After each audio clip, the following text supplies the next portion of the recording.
Hello guys, what I'm going to show you today is that you can do sourcings from Aliexpress to CJ. Now this is going to be extremely easy. What I'm just going to ask you to do is I'm going to want you to go to CjDropshipping.com and just let's go to Aliexpress sourcing in here.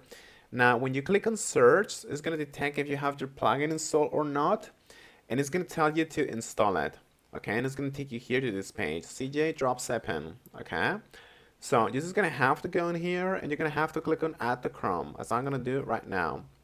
Just click on add extension. Amazing, now it's added. Okay, you have to do this. It's just gonna be one time and you're gonna be ready to go.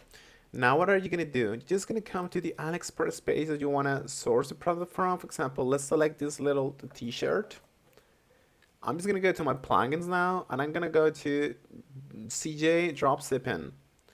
You're gonna have to log into your account, okay, using your credentials, basically your email and your password. And now you're gonna have to click on basically source product. And now it's gonna be very simple because it's gonna take up to 48 hours, and if it's actually approved, it's gonna appear in your store. Okay guys, that's pretty much it, and thank you so much.